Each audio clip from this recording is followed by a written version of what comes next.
तो देखिए ये पैनल आपने देखा, अपने आप में बेहद महत्वपूर्ण, और अब कैबिनेट मंत्री अनिल राजभर जी हमारे बीच आ पहुंचे हैं। बहुत स्वागत है सर आपका।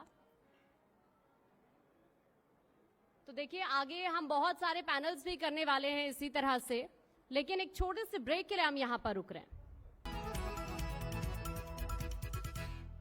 तो मॉडर्न बनारस देख रहे हैं आप, और एक बार फिर से आपका स्वागत है। अनिल राजभर जी हमारे बीच आ पहुंचे हैं, बहुत स्वागत है एक बार फिर से सर आपका।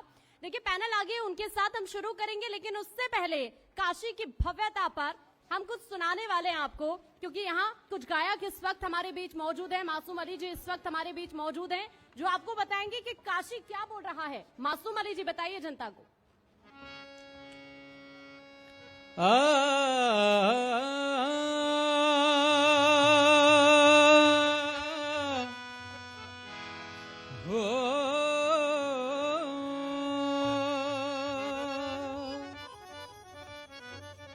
नमः पार्वती पते हर हर महादेव। काशी के कण कण में वास करने वाले मेरे सामने बैठे भगवान शंकर के भक्त आप सभी को मैं नमन करता हूं और आशीर्वाद की कामना। मां अन्नपूर्णा भैरव बाबा, मां अन्नपूर्णा भैरव बाबा, रहा न कोई बाकी।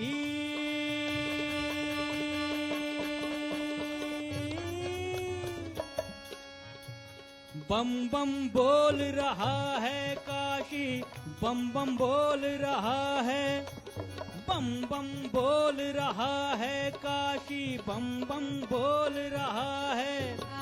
माँ गंगा की पावन धारा, माँ गंगा की पावन धारा, और शंकर अविनाशी है।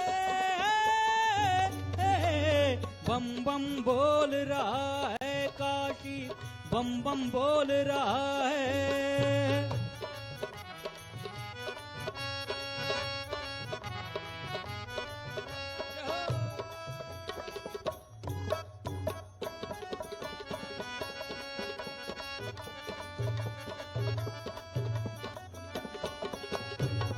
जो लोग मोबाइल में व्यस्त हैं उनसे निवेदन है कि तालियों के साथ, क्योंकि भजन का माहौल है।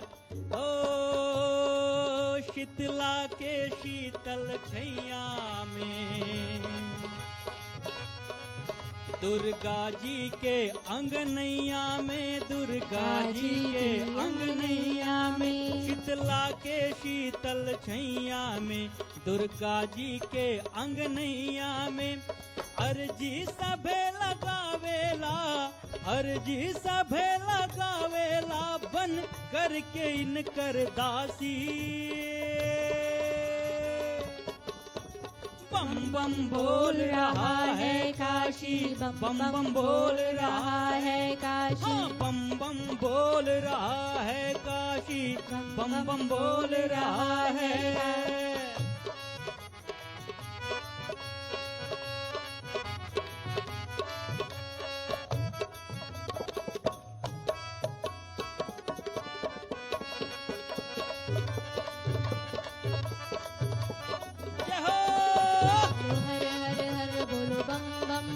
बोलो हर हर हर बोलो बम बम बम। अघोर के पावन धाम यहाँ, जन जन के गौतम राम यहाँ, जन जन के गौतम राम यहाँ। अघोर के पावन धाम यहाँ, जन जन के गौतम राम यहाँ, जन जन के गौतम राम यहाँ। माँ गंगा की पावन धारा, माँ गंगा की पावन धारा, और शंकर अविनाशी।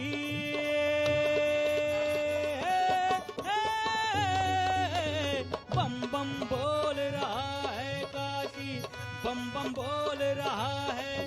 हाँ बम बम बोल रहा है काशी, बम बम बोल रहा है। हाँ बम बम बोल रहा है काशी, बम बम बोल रहा है काशी, बम बम बोल रहा है काशी।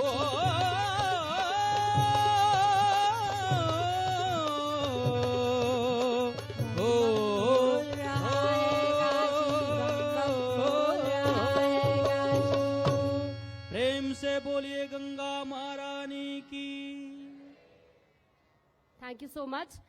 अभी हम चूंकि अब पैनल की तरफ आगे बढ़ेंगे तो आप सभी से मेरी गुजारिश है कि हम फिर से कुछ और परफॉर्मेंस आपकी जरूर दिखाएंगे दर्शकों को, लेकिन आप प्लीज आप थोड़ा सम्मान से उस साइड हो जाइए, क्योंकि अब हम अपने अगले पैनल की तरफ आगे बढ़ेंगे और सबसे पहले स्वागत करेंगे, क्योंकि बहुत जरूरी है, जो खास मेहमान हमारे बीच यहाँ पर पहुंचे हैं, अपना कीमती वक्त उन्होंने निकाला है।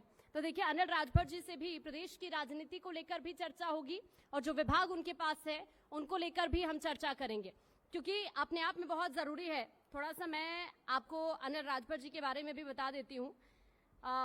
इस वक्त हमारे बीच जो मौजूद हैं यहाँ पर, क्योंकि देखिए अभी अगर हम देखें तो योगी सरकार पार्ट 1 की अगर मैं बात करूं तो पिछड़ा वर्ग कल्याण और दिव्यांगजन मंत्री थे और अब उन्हें श्रम मंत्री बनाया गया है। कीमती वक्त आपने निकाला, बहुत बहुत शुक्रिया। चंदौली जिले के सकलडीहा जिले के रहने वाले हैं आप और यहीं से पीजी कॉलेज से छात्र नेता के तौर पर इन्होंने अपना राजनीतिक सफर शुरू किया था।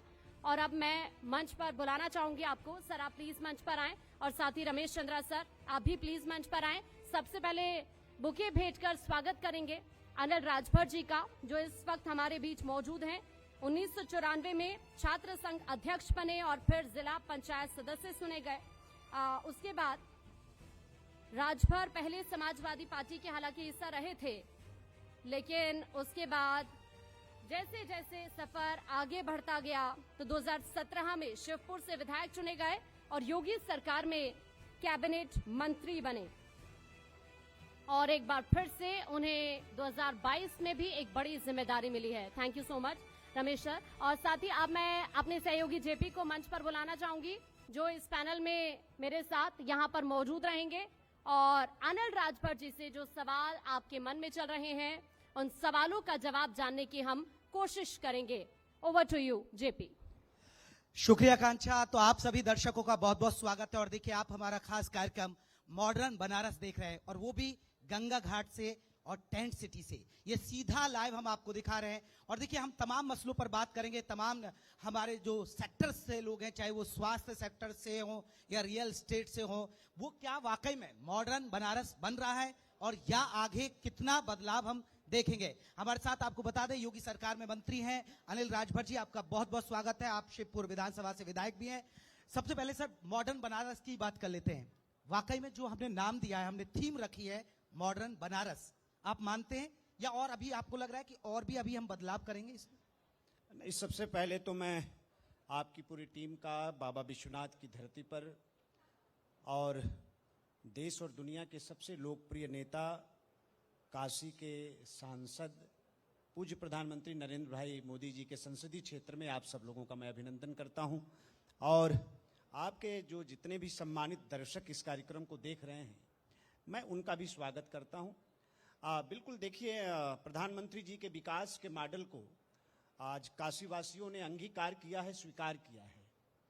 उसके पीछे कारण ये है कि हमारा जो पुरातन महत्व है काशी का, हमारी जो पुरानी संस्कृतियां हैं, हमारी जो परंपराएं हैं, उसको अक्षुण्ण रखते हुए आज काशी नए कलेवर के साथ पूरी दुनिया के सामने प्रस्तुत हो रही है। और मोदी जी के विकास के मॉडल के साथ जो बनारस चल रहा है उसके पीछे ये बहुत बड़ा कारण है। हमारी पुरानी संस्कृतियां भी, हमारी परंपराएं भी कायम है और काशी एक नए तरीके से सज धज कर प्रधानमंत्री जी के नेतृत्व में तैयार हो रही है। बिल्कुल, लेकिन हम ये नहीं कहते कि हम लोगों ने सब कुछ कर दिया, अभी भी करने को बहुत कुछ बाकी है। और इसीलिए हम लोग कहते हैं कि जो सबके प्रयास की बात हम करते हैं, सबके विश्वास की बात करते हैं, उसके जो पीछे जो भाव है वो यही है कि जिस भरोसे के साथ आपने प्रधानमंत्री जी का हाथ पकड़ा है, दामन पकड़ा है, ये भरोसा कायम रहे। अभी बहुत कुछ हुआ है लेकिन बहुत कुछ करना बाकी भी है। सर अब निकाय चुनाव की भी बात करते हैं। फर्स्ट फेज तो हो गया, सेकंड बाकी है और रिजल्ट भी बाकी है। पिछली बार 14 नगर निगम में आप जीत दर्ज की आपने, इस बार चूंकि संख्या भी बढ़ गई है 17, तो टारगेट इस बार आपका क्या रहा, क्या उम्मीद है इस बार आपको? 17 के 17 नगर निगम जीतने जा रहे हैं। बहुत दिनों से जो जनता की मांग थी, दशकों पुरानी मांग थी, उसको उत्तर प्रदेश की योगी जी की सरकार ने पूरा किया है। नगर निगमों के विस्तार की मांग, नगर पालिका परिषदों के विस्तार की मांग, नए नगर पंचायतों के गठन की मांग, ये दशकों पुरानी थी। आप काशी के किनारे किनारे, जैसे मैं तो बहुत सौभाग्यशाली हूं कि मेरी विधानसभा के 52 गांव नगर निगम में समायोजित हुए, और वो कागज पे गांव थे, उनका विकास ठीक से हम कर नहीं पा रहे थे। ना ही प्रधान के बस की बात थी, ना ही विधायक निधि के बस की बात थी।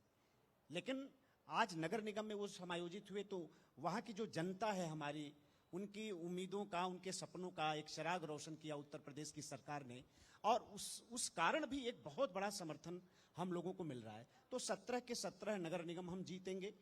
पूरे निकाय पर भारतीय जनता पार्टी, अभी परिणाम 13 तारीख को आएगा, आप देखेंगे, हम एक तरफा कब्जा करने जा रहे हैं। एक तरफा जनता का जो समर्थन मिल रहा है, इसलिए कि विपक्ष के पास कोई मुद्दा नहीं है। बिना मुद्दे की बात करने का फैशन बना लिया है विपक्ष ने। मुद्दे पर हम लोग बात करना चाहते हैं, मुद्दे पर कोई बात नहीं करने के लिए तैयार। और इस बात को सिर्फ काशीवासी ही नहीं, पूर्वांचल के लोग ही नहीं, बल्कि पूरे उत्तर प्रदेश की सम्मानित जनता इस बात को समझती है। बिल्कुल सर, आपने कहा कि आप 17 के 17 मेयर पदों पर जीत हासिल करेंगे। बनारस की बात करें तो 1995 से आप लगातार काबिज है, क्या बनारस जीत पाएंगे? और आपने कहा कि देखिए जनता संतुष्ट है, मॉडर्न बनारस बन रहा है, लेकिन लोगों के बहुत सारे सवाल है। लोग कहते हैं कि देखिए यहाँ अगर थोड़ी सी बारिश हो जाए तो पूरा काशी बनारस डूब जाता है। यहाँ पर कहते हैं कि पुराने जो महापौर हैं उन्होंने अपनी अपनी जेबें भरी, वो तमाम तरह के आरोप है। और हम जनता के बीच भी जाएंगे, आप अपने सवाल तैयार रखिएगा, मंत्री जी से आपके जो सवाल होंगे हम वो लेंगे, हमारा माइक आप तक पहुंच जाएगा। सर पहले इस बात का जवाब दे दीजिए। हम सिर्फ एक छोटा सा उदाहरण देना चाहते हैं। हमारी सम्मानित काशी की जनता बैठी है, यहाँ के सम्मानित प्रबुद्ध लोग बैठे हैं, यहाँ बग्गा साहब जैसे व्यापारी नेता बैठे हैं, हमारे बहुत से लोग बैठे हैं। हम सिर्फ एक उदाहरण देना चाहते हैं। शाही नाला, कोई सोच भी नहीं सकता कि उसका पुनरुद्धार हम करेंगे, कोई कर सकता है, हम वो करके दिखाए हैं। हम चारों तरफ काम कर रहे हैं। हम अभी एक रिंग रोड हमने बनाया है। लेकिन गंगा में नाले तो अभी भी गिर रहे हैं। नहीं, देखिए वो नाले गिर रहे हैं, लेकिन माँ गंगा की जो निर्मलता है, जो अविरलता है, उसमें कितना बड़ा परिवर्तन आया है। हम एनजीटी के लोगों का भी हम स्वागत करना चाहते हैं। हम सुप्रीम कोर्ट और हाई कोर्ट की सम्मानित न्यायालयों का भी हम स्वागत करना चाहते हैं। बड़ी मदद मिली उन लोगों की भी। हम जब भी माँ गंगा की निर्मलता और उनकी स्वच्छता को लेकर हमने अदालत का दरवाजा खटखटाया, हमने एनजीटी का दरवाजा खटखटाया, हमें वहां से समर्थन मिला, हमारे प्रयासों को बल मिला, और उसका परिणाम है आज पूज्य मोदी जी के आने से पहले मां गंगा को आप देख लीजिए और आज मां गंगा को देख लीजिए। मैंने कहा अभी बहुत कुछ करना बाकी है। ये 75 बरस के काम हैं जो ये 9 बरस में हम कर रहे हैं, लेकिन बहुत कुछ किया है। अभी हमारे बग्गा साहब व्यापारी नेता यहां पर बैठे हैं, तमाम व्यापारी लोग बैठे हैं यहां पर। मेरी विधानसभा में चांदपुर औद्योगिक क्षेत्र है, वो पहले कैसा था, लेकिन हम लोगों ने प्रयास किया तो आज वहाँ की सड़कें, वहाँ के व्यापारियों को मूलभूत जो सुविधाएं हैं, वहाँ का जो इंफ्रास्ट्रक्चर है, उसको ठीक करने का काम, पानी को ठीक करने का काम हम लोगों ने किया है। और भी जो औद्योगिक क्षेत्र हैं उसको ठीक कर रहे हैं। ट्रांसपोर्ट नगर हम लेकर आने जा रहे हैं। अभी विश्व स्तरीय रिंग रोड हम लोगों ने बनाया। अभी आउटर रिंग रोड की परिकल्पना काशीवासियों के सामने अभी हम लोगों ने चंद दिनों पहले हम लोगों ने रखने का काम किया। काशी बदल रहा मान रहे, पहले हम थोड़े से पब्लिक के सवाल ले ले बनारस पर ही, फिर हम दूसरे मुद्दों पर भी आपसे चर्चा करेंगे। जी आपके किसी के कोई सवाल हो तो जल्दी से मंत्री जी से आप पूछ सकते हैं। सर हेलो जी, रखिए अपनी बात। मंत्री से पूछना चाहता हूं कि इस बार मतदान कम क्यों हुआ, जबकि जनता इतनी जागरूक है और सारी चीजें इलेक्ट्रॉनिक है। जी बिल्कुल, ये बहुत ही चिंता का विषय है। आज के प्रिंट मीडिया के माध्यम से भी तमाम खबरें छपी हैं। हमारी इलेक्ट्रॉनिक मीडिया भी इस बात पर कल से फोकस कर रहा है, और इस पर चुनाव आयोग को निश्चित तौर पर विचार करना चाहिए कि ये हर बार इस तरह के सवाल क्यों खड़े होते हैं। मैं समझता हूं कि जो पोलिंग का प्रतिशत कम हुआ है, उसके पीछे सबसे बड़ा जो कारण है वो वोटर लिस्ट में जो खराबी रही है, उसका वो सबसे बड़ा कारण मैं मानता हूं व्यक्तिगत, और मैं स्वीकार भी करता हूं इस बात को। और चुनाव आयोग को निश्चित तौर पर मैं भी चिट्ठी लिखूंगा, और मैं पार्टी और सरकार के तरफ से भी मैं और भी साथियों को इस बात के लिए हम जोड़ना चाहते हैं। ये डेमोक्रेसी है, लोकतंत्र है, और मत का अधिकार एक एक सम्मानित नागरिक को, एक एक मतदाताओं को है। तो वोटर लिस्ट में कमी के नाते, उसकी खराबी के नाते, अगर हमारा कोई मतदाता मतदान करने से वंचित रह रहा है, मैं समझता हूं कि निश्चित तौर पर यह गलत बात है और जो लोग भी इसके पीछे जिम्मेदार हैं उनको जवाबदेह बनाने की आवश्यकता है। जो पोलिंग का परसेंटेज कम हुआ, मैं मानता हूं कि कहीं न कहीं जो वोटर लिस्ट में जो तमाम प्रकार की कमियां हम लोगों को देखने को मिली, वो सबसे बड़ा कारण है। चलिए, और किसी का माननीय कोई सवाल हो मंत्री तो जी। एक सवाल ये था कि व्यापारी या कोई भी जनता मोदी जी और योगी जी पर पूर्णतः समर्पित है, पर व्यापारियों को बोर्ड और निगम या जगह पे क्यों नहीं उनको प्रतिनिधित्व करने के लिए मिलता है? चलिए सर, इसका जवाब लेंगे। और कोई सवाल और किसी का? आप पूछना चाह रही मैम, पूछिए। बीएचयू जैसे और संस्थान कैसे बनेंगे? प्राइवेट तो बहुत है, बट सरकारी कब बनेंगे कि हमारे बच्चे बाहर जाके नहीं, यहाँ पे ही वो शिक्षा को प्राप्त कर सके? Engineering college. ठीक है सर, ये दोनों सवाल बिल्कुल, जल्दी आपकी संक्षेप में जवाब। बात से मैं पूर्णतः सहमत हूं।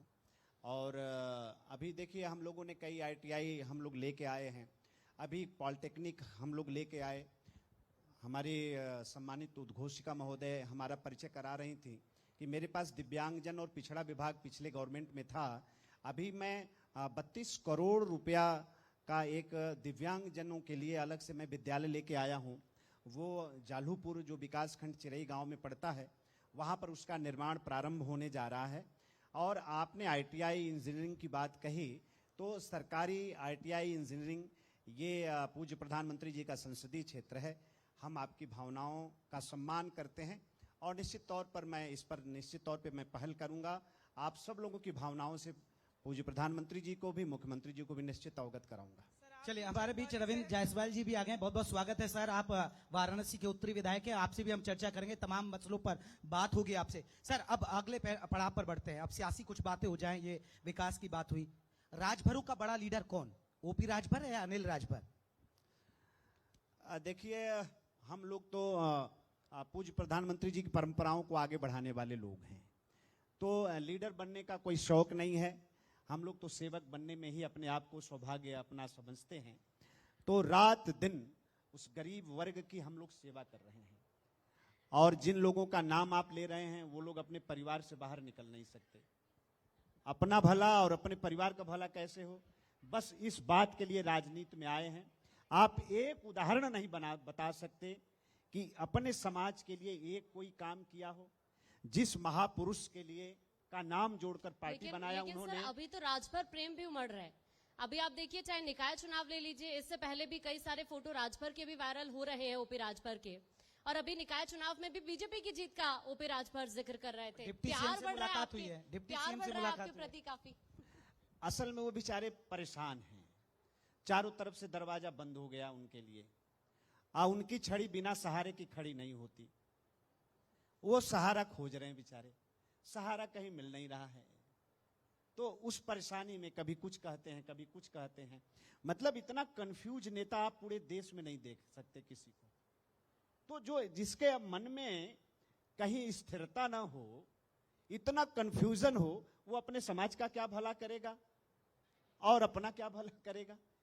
तो ये पिछले बार भी भारतीय जनता पार्टी से अलग होकर चुनाव लड़े, निकाय का परिणाम आप सब लोगों के सामने है।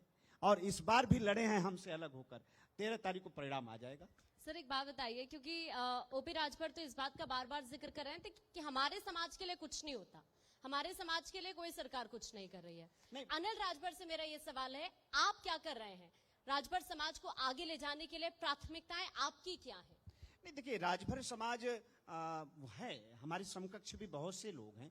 राजभर समाज है, नोनिया चौहान समाज है, हमारा केवट मल्ला है, हमारा पाल गणेरिया है, हमारा प्रजापति कुम्हार है, तमाम जिसको हम मोस्ट बैकवर्ड कहते हैं। आज विपक्ष के अंदर छटपटाहट है, जिन लोगों ने इतनी बड़ी ताकत की अनदेखी की और उसका खामियाजा आज लोग भोग रहे हैं।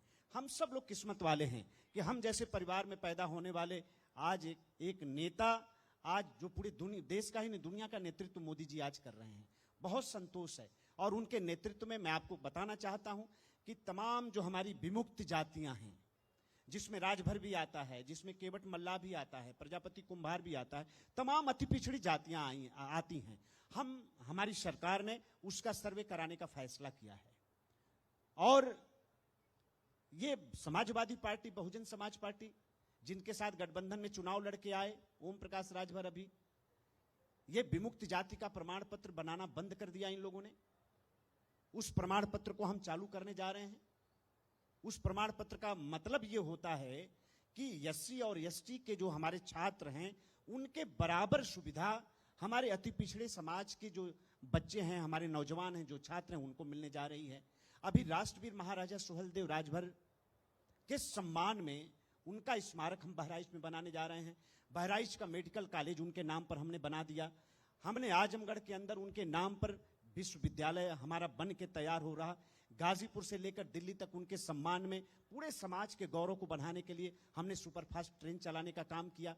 मोदी जी के उपस्थिति में उनके सामने खुद डाक विभाग ने, भारत सरकार ने राष्ट्रवीर महाराजा सुहेलदेव राजभर के नाम पर डाक टिकट जारी करने का काम किया। तो तमाम हमें जो समर्थन मिल रहा है ऐसे नहीं मिल रहा है, हम काम कर रहे हैं। लेकिन अखिलेश यादव भी तो इसी पिछड़े दलित वोट पर नजर है। एमवाई फैक्टर तो वो साध रहे, लेकिन उनका कहीं ना कहीं कहते हैं कि देखिए आप लोगों ने कुछ नहीं किया उनके लिए, और वो खुद को भी अपने आप को शूद्र बताते हैं। सबसे बड़ा अगर कोई विरोधी अति पिछड़ी जातियों का है और गरीब वर्ग पर सबसे ज्यादा अगर आजादी के 75 वर्ष के आजाद हिंदुस्तान में किसी ने इनके हक अधिकार पर डांका डालने का काम किया तो समाजवादी पार्टी के लोगों ने किया। 4 बार इनकी सरकार रही, आप उठाकर देख लीजिए। ये सिर्फ अपने परिवार और अपने लोगों से बाहर ये नहीं निकल पाए। ये पिछड़ों की बात करते हैं, ये अति पिछड़ों की बात करते हैं। और मैं कहना चाहता हूं कि सिर्फ एक वर्ग को 4 बार इनकी सरकार रही, मेरा आरोप है, मैंने विधानसभा में भी इस बात को कहा है कि अकेले पिछड़े वर्ग के आरक्षण का लाभ इन्होंने सिर्फ अपने परिवार को देने का काम किया। और सरकारी नौकरियां जो आई जिसमें पिछड़े वर्ग के आरक्षण का लाभ सबको मिलना चाहिए था, इन्होंने डांका डालने का काम किया और 82% से भी ज्यादा सरकारी नौकरी सिर्फ अपने परिवार में दे दिया। और दशमलव के आंकड़े में भी राजभर नहीं है, दशमलव के आंकड़े में भी बिंद नहीं है, दशमलव के आंकड़े में भी निषाद और केवट मल्लाह नहीं है, दशमलव के आंकड़े में प्रजापति विश्वकर्मा कुंभार नहीं है। तो सबसे बड़ा नुकसान अगर किसी ने किया है अति पिछड़ों का तो समाजवादी पार्टी के लोगों ने। तो जनसंख्या जनगणना से आप क्यों डर रहे हैं फिर? हम कहां डर रहे हैं? वो तो कह रहे हैं कि आप करा ना, दीजिए, ना, आप ना, तैयार ना। है। मैं तो उनसे पूछना चाहता हूं, मैंने तो सवाल पूछा, वो बैठे थे समाजवादी पार्टी के राष्ट्रीय अध्यक्ष विधानसभा के अंदर, हमने पूछा कि आप हमें यह बताइए कि 2004 में भी 2009 में भी आपके समर्थन से कांग्रेस पार्टी की सरकार चल रही थी और 2011 में जनगणना हुई देश के अंदर, आपने क्यों नहीं जातिगत जनगणना करा दिया? अगर आपकी बात कांग्रेस पार्टी की सरकार ने नहीं माना तो आपने समर्थन अपना वापस क्यों नहीं लिया? हम अंग्रेजों के रास्ते पर चलना नहीं चाहते। आजाद हिंदुस्तान में कभी जातीय जनगणना नहीं हुई। गुलाम भारत में अंग्रेजों ने जातीय जनगणना कराई, वो भी भारत को जाति के आधार पर बांटने की नीयत से कराई। हम अंग्रेज के रास्ते पर नहीं चलना चाहते, अंग्रेजों को बताए गए रास्ते पर हम नहीं चलना चाहते। हमें विश्वास है, भरोसा है, अति पिछड़ों को, गरीबों को, दलितों को, वंचितों को, सबको भरोसा है। आवश्यकता पड़ेगी तो हमारे नेता, हमारे हमदर्द, देश के प्रधानमंत्री जी बैठे हैं, जो उचित होगा वो फैसला करेंगे। सर, परिवारवाद का आरोप अभी आपने लगाया अखिलेश यादव पर, लिस्ट उनके पास भी एक लंबी चौड़ी तैयार रहती है आपके लिए कि आप भी तो देखिए ना कि किस तरह से जिम्मेदारियां देते हैं। परिवार के अंदर ही कई ऐसे जिम्मेदारियां रही हैं कई लोगों के, अगर हम देखें, नाम मैं यहाँ पर किसी का नहीं लेना चाहूंगी, लेकिन लिस्ट उनके पास भी पूरी तैयार है कि ऊपर से लेके नीचे तक आपने भी तो सबको जिम्मेदारी दी हुई है परिवार के अंदर ही। उनके पास नकली लिस्ट है, इसलिए जनता का समर्थन उनको नहीं मिलता। और उनके परिवारवाद से उत्तर प्रदेश और देश की जनता बहुत अच्छी तरीके से परिचित है, इसलिए उनके परिवारवाद के खिलाफ आज उत्तर प्रदेश की सम्मानित जनता खड़ी है। और उनका परिवारवाद कौन नहीं जानता? तो भाजपा में परिवारवाद कहीं नहीं है। मैं इसको दावे के साथ कहना चाहता हूं। अगर आप नाम लेंगे तो मैं बता सकता हूं कि किसने क्या किया है पार्टी के लिए, वो भी पूरे उत्तर प्रदेश की जनता इस बात को जानती है जी। और इसीलिए उन लोगों को समर्थन नहीं मिलता। सर, एक बड़ा महत्वपूर्ण सवाल है, क्योंकि कानून व्यवस्था के मुद्दे पर अक्सर ऐसा होता है, सरकारें यूपी में जाती हैं, लेकिन कानून व्यवस्था के मुद्दे पर योगी सरकार ने रिपीट किया। लेकिन कानून व्यवस्था में बाबा का बुलडोजर चल रहा है, माफियाओं के एनकाउंटर हो रहे हैं, लेकिन उसी कानून व्यवस्था में अतीक और अशरफ का खुलेआम हत्या हो जाना, ये भी तो कानून व्यवस्था पर सवाल उठाता है ना सर? इसमें भी तो आपका फेलियर है। और कुछ लोग ये भी कह रहे हैं कि आपने एक का खात्मा तो किया, अब कुछ और माफिया भी तो यहाँ से क्रिएट हो गए ना। कोई बच नहीं सकता। आज की तारीख में किसी माफिया, किसी गुंडे की हैसियत नहीं है कि प्रदेश के अंदर कोई घटना करे कोई, और जिसने किया है परिणाम भी भोगा है। प्रयागराज में जो घटना हुई, कोई अपराधी भाग नहीं पाया, सब लोग गिरफ्तार हुए हैं। न्यायिक तमाम हम लोगों ने जांच की कमेटियां बनाई हैं, उसकी रिपोर्ट आ रही है। इस पूरे प्रकरण को माननीय सर्वोच्च न्यायालय देख रहा है। इस पे ज्यादा टिप्पणी मैं करना उचित नहीं समझता, लेकिन इतना मैं जरूर कहना चाहता हूं, अभी इन्वेस्टर समिट हुई, 35.5 लाख करोड़ का निवेश, देश और दुनिया में हम लोग गए, चारों तरफ उत्तर प्रदेश के लॉ एंड ऑर्डर की प्रशंसा, उत्तर प्रदेश की सरकार ने जो प्रयास किया है उसका समर्थन, और उत्तर प्रदेश ने लॉ एंड ऑर्डर को जिस तरह से मेंटेन किया है उसकी स्वीकार्यता सिर्फ देश में ही नहीं दुनिया के अंदर हमने देखा है। और उसी का परिणाम है कि इतने बड़े स्तर पर हमें निवेश उत्तर प्रदेश में मिल रहा है। श्रम मंत्रालय आपके पास है, प्रधानमंत्री का सपना $5 ट्रिलियन इकोनॉमी का, सीएम योगी का सपना $1 ट्रिलियन इकोनॉमी का, आपका विभाग भी उसमें बहुत महत्वपूर्ण भूमिका निभाता है। आपको क्या लगता है कितना पास है हम उस लक्ष्य के? नहीं, चोली दामन का रिश्ता है, बिना श्रमिक बिना कामगार के हमारा उद्योग आगे बढ़ने। कितना रोजगार देंगे आप? रोजगार हमने दिया है, और अभी 1 करोड़ रोजगार तो हमारा इन्वेस्टर समिट ला दिया। कभी ऐसा सोचा नहीं जा सकता था, लेकिन आज श्रमेव जयते का नारा पूज्य प्रधानमंत्री जी ने दिया है, और उनके बताए गए रास्ते पर आज उत्तर प्रदेश की सरकार चल रही है। श्रम का पूरा सम्मान है।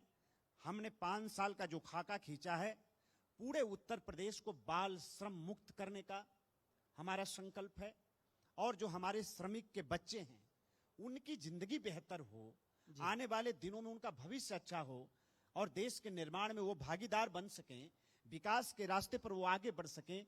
इसलिए हम अटल आवासीय विद्यालय की योजना लेकर आए हैं, और आप समझिए नवोदय से भी बढ़िया वो हम संस्था को हम चलाने जा रहे हैं। नवोदय से भी बढ़िया, जहां निःशुल्क में हमारे कामगार श्रमिक के बच्चे वहां पढ़ेंगे, बच्चियां उनकी पढ़ेंगी, उनका जीवन बनेगा। तो तमाम काम हम लोगों के हम लोग आज करने का काम कर रहे हैं, और श्रमिकों में भारी उत्साह है। चलिए सर, आखिरी पड़ाव, जल्दी से एक सवाल आपसे। 2022 जीत गए, निकाय में 17 सीटों की जीत का दम भर रहे हैं, 2024 में कितनी जीत रहे हैं? पूरा उत्तर प्रदेश जीतकर मोदी जी को हम लोग देने वाले हैं। चलिए, बहुत बहुत शुक्रिया आपका हमारे साथ जुड़ने के लिए। अनिल राजभर जी के लिए जोरदार तालियां। तो अनिल राजभर योगी सरकार में कैबिनेट मंत्री, और देखिए गंगा के किनारे से ड्रोन से भव्य और दिव्य तस्वीरें भी हम आपको दिखा रहे हैं, और मॉडर्न बनारस की बात कर रहे हैं। आकांक्षा, ओवर टू यू। बहुत शुक्रिया जेपी आपका, और रमेश चंद्रा सर आप प्लीज मंच पर आए, क्योंकि देखिए आपने अपना सर कीमती वक्त हमें दिया है। बहुत बहुत शुक्रिया आपका। और अब उन्हें चूंकि उन्होंने वक्त निकाला, सर आप प्लीज मंच पर आए, उन्हें सम्मानित करने का वक्त हो चला है। रमेश चंद्रा सर ट्रॉफी देंगे अभी। उसके बाद देखिए कुछ और पैनल्स भी यहाँ पर होंगे, और कुछ और खास मेहमान भी यहाँ पर इस पैनल का हिस्सा आगे बनने वाले हैं। एक बार फिर से बहुत शुक्रिया आपका अनिल राजभर जी, आप हमारे बीच आए और आपने तमाम मुद्दों को लेकर अपनी बात रखी। और अब मैं